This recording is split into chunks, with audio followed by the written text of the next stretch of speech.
વડોદરાના નમો કમલમ ખાતે ભાજપની પ્રેસ કોન્ફરન્સ મહિલા અનામત બિલ મુદ્દે મંત્રી મનીષાબેન વકીલના કોંગ્રેસ પર આકરા પ્રહાર। વડોદરા સ્થિત ભારતીય જનતા પાર્ટીના મધ્ય ઝોન કાર્યાલય નમો કમલમ ખાતે નારી શક્તિ વંદન અધિનિયમ મહિલા અનામત બિલ સંદર્ભે એક મહત્વપૂર્ણ પત્રકાર પરિષદનું આયોજન કરવામાં આવ્યું હતું। આગામી સ્થાનિક સ્વરાજ્યની ચૂંટણીઓ પૂર્વે યોજાયેલી આ પ્રેસ કોન્ફરન્સમાં ભાજપે મહિલા સશક્તિકરણના મુદ્દે પોતાનું સત્તાવાર વલણ સ્પષ્ટ કરી ઐતિહાસિક બિલના અમલીકરણ મામલે વિપક્ષ કોંગ્રેસ પર આકરા પ્રહારો કર્યા હતા। આ પત્રકાર પરિષદને સંબોધતા રાજ્યના મહિલા અને બાળ કલ્યાણ મંત્રી મનીષાબેન વકીલે જણાવ્યું હતું કે ધારાસભ્યોમાં મહિલાઓને 33% અનામત આપતો આ કાયદો દેશના સર્વાંગી વિકાસ માટે એક સીમાચિહ્નરૂપ કદમ છે। તેમણે કોંગ્રેસ પર સીધું નિશાન સાધતા આક્ષેપ કર્યો હતો કે સીમાંકન બાદ કાયદાના અમલીકરણની સ્પષ્ટ જોગવાઈ હોવા છતાં કોંગ્રેસે પોતાના સંકુચિત રાજકીય સ્વાર્થ ખાતર ભ્રામક પ્રચાર કરી દેશની માતૃશક્તિ અને યુવા પેઢી સાથે વિશ્વાસઘાત કર્યો છે। તેમણે મહિલા હિતોની વાતો અને બીજી તરફ કાયદાકીય સશક્તિકરણ વખતે જ અવરોધો ઊભા કરવાની કોંગ્રેસની નીતિને બેવડા ધોરણો સમાન ગણાવી હતી। મહિલાઓને તેમના હકથી વંચિત રાખવાના વિપક્ષના પ્રયાસોને વખોડતી આ પરિષદમાં પક્ષના અનેક સ્થાનિક દિગ્ગજો મંચ પર આરૂઢ હતા।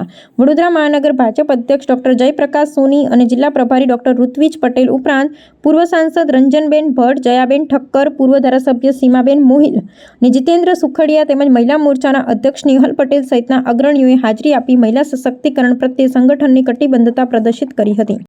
જે પ્રેસ કોન્ફરન્સ રાખવામાં આવી છે અને એમાં ઉપસ્થિત અમારા વડોદરા શહેરના અધ્યક્ષ ડોક્ટર જયપ્રકાશભાઈ સોની, સાથે જ વડોદરા જિલ્લાના પ્રભારી ઋત્વિજભાઈ, પૂર્વ સાંસદ બેન રંજનબેન ભટ્ટ, એવી જ રીતે પૂર્વ સાંસદ બેન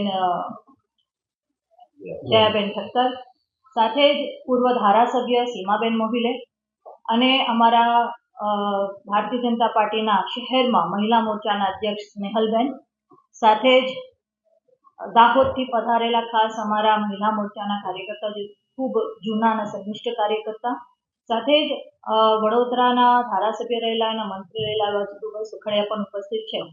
હમણાં જેવી વાત ડૉક્ટર જયપ્રકાશભાઈ સોની મૂકી એ જ વાત હું પણ આજે આપના સમક્ષ મૂકવા માંગુ છું કે સનાતન હિન્દુ સંસ્કૃતિમાં પૂજનીય સ્થાન ધરાવતી માતૃશક્તિ એવી માતા બહેનોનું સન્માન ગૌરવ કરવાની એક મોટી સુવર્ણ તક આપણને મળી હતી।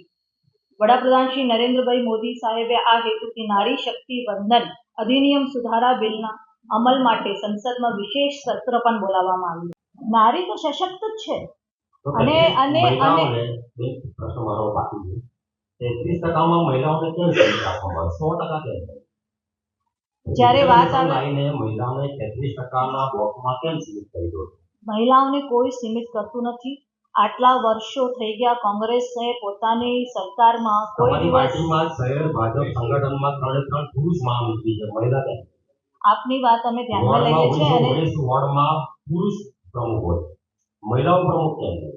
અને 2024 ની ચૂંટણીમાં પણ તમે મહિલાઓને શીખવાનો એટલે મૂવી શીખવાનો હોય સ્ટડીંગ સવાલ તમને કરના કાવ જવાબ 2024 ની ચૂંટણીમાં પણ લોકસભાની ચૂંટણીમાં તમે મહિલાઓને જેટલી બેઠકો મળવી જોઈએ જો તમે મહિલાઓનું સન્માન કરવાની વાત હતી તો કેમ બધી એટલી તો નહીં ફાળ્યું 33% પ્રમાણે? આ 33%નો જે નિયમ છે એ માત્ર ભારતીય જનતા પાર્ટી માટે નથી, એ કોંગ્રેસ માટે પણ છે કે બીજા વિપક્ષી પાર્ટીઓ માટે પણ છે। અને જ્યારે આ 33% રિઝર્વેશન આવશે તો જે એની માત્રા છે જે બહેનોને આગળ આવવું જોઈએ અને નીતિ બનાવવામાં પણ ભાગીદાર બનવું જોઈએ સરકારમાં, એ સ્પષ્ટ રીતે થઈ જશે। અને રહી વાત આપની વાત કે ક્યાં સંગઠનમાં કેમ નથી સમાવેશ થતો, તો બધું જ ધ્યાનમાં રાખવામાં આવેલું છે।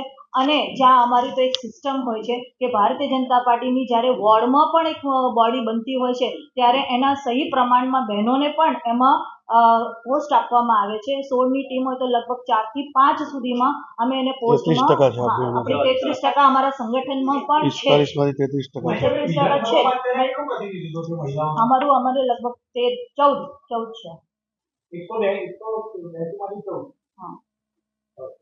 અને બધી જ બહેનો ભારતીય જનતા પાર્ટીની છે, ના કે કોઈ કોંગ્રેસની એમાં છે। એટલે આમ જોવા જાય તો ભારતીય જનતા પાર્ટી દ્વારા કાયમ બહેનોની ચિંતા કરવામાં આવે છે અને ક્યાંક તમારો બીજો સવાલ ના આવે એના માટે 33% રિઝર્વેશનની અમે વાત કરી। અને ઇન્ડિયા અલાયન્સ પક્ષોની નારી શક્તિ વિરોધી માનસિકતાના કારણે આ સુધારા બિલ પસાર થઈ શક્યું નથી.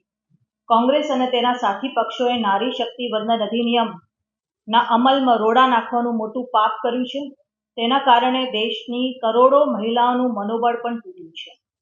આઝાદીના દશકો સુધી દેશ પર એક હથ્થું શાસન કરનારી કોંગ્રેસ પાર્ટી નેગેટિવ રાજનીતિ કરી રહી છે. દેશના વિકાસમાં અને નીતિના ઘડતરમાં બહેનોના સન્માન યોગદાનનો અવસર હતો, પરંતુ કોંગ્રેસ પાર્ટીએ હંમેશાની જેમ તેનો પણ વિરોધ કર્યો છે. કોંગ્રેસ અને ઇન્ડી ગઠબંધને અત્યાર સુધીના જેટલા પણ પરિવારવાદના પોષવાનું કામ કર્યું છે એ ખૂબ નિંદનીય છે. શ્રી મોદી સાહેબના નેતૃત્વમાં દેશમાં થઈ રહેલા રિફોર્મ્સ કોંગ્રેસ કલ્ચરવાળા લોકો સાંખી શકતા નથી. એટલે એમને ડર છે કે જો આ અધિનિયમ લાગુ થઈ જાય તો દેશની સામાન્ય પરિવારની બહેનોને પણ સંસદ અને વિધાનસભામાં પ્રતિનિધિત્વ કરવાનો મોકો નહીં મળે. કોંગ્રેસ એનો વિરોધ કરીને પોતાની કુટિત માનસિકતા પ્રકટ કરી દીધી છે. એક બાજુ મહિલાઓના હિતમાં વાત કરવી અને જ્યારે મહિલાઓને સશક્ત બનાવવા માટે કાયદાકીય જોગવાઈ લાવવાનો સમય આવે છે ત્યારે તેને રોકવાનો તીવ્રતાથી પ્રયાસ કરવામાં આવે છે.